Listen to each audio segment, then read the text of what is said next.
محمد صلی اللہ لا الہ الا اللہ حسبی۔ حضرت حسن بدری رحمت اللہ کی دست مبارک پہ ایک ایسے کفن چور نے توبہ کی جس نے تقریباً 2200 کفن چرائے تھے۔ حضرت حسن بدری رحمت اللہ کے دریافت کرنے پر اس نے 3 قبروں کے واقعات بیان کیے۔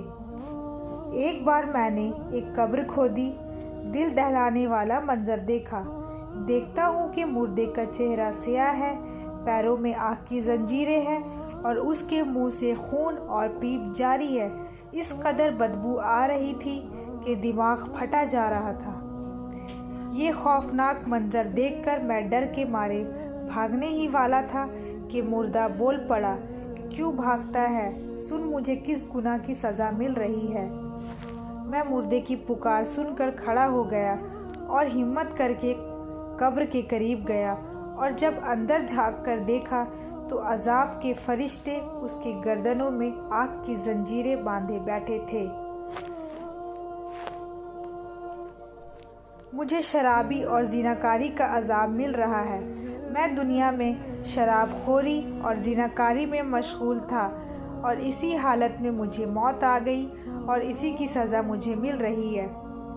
دوستو، اب آپ کو ایک اندھے کفن چور کا واقعہ سناتے ہیں۔ ایک اندھا کفن چور تھا۔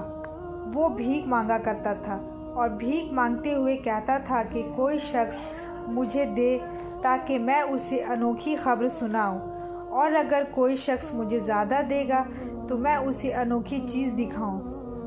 ایک دن وہ بھیک مانگتا ہوا آیا۔ بھیک پا کر اس نے انوکھی چیز دکھانے کے لیے اپنی آنکھوں سے کپڑا ہٹایا۔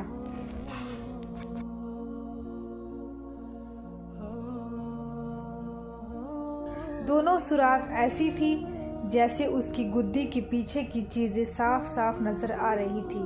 پھر اس نے کہا، میں تم لوگوں کو انوکھی خبر سناتا ہوں۔ میں اپنے شہر کا کفن چور تھا۔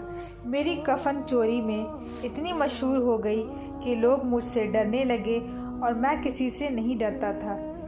میرے شہر کا قاضی بیمار ہو گیا اور اس کی بیماری سے بچنے کی کوئی امید نہ رہی، تو اس نے مجھے بلایا اور کہا، مجھ سے 100 اشرفیاں لے لو مگر میری قبر سے کفن نہ چرانا۔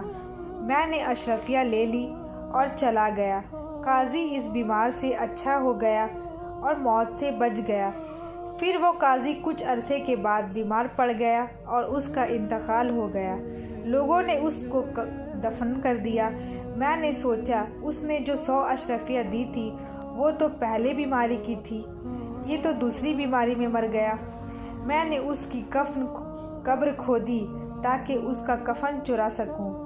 قبر کھودنے پر میں نے عذاب کی آہٹ محسوس کی، اور قاضی قبر میں پریشان حال تھا۔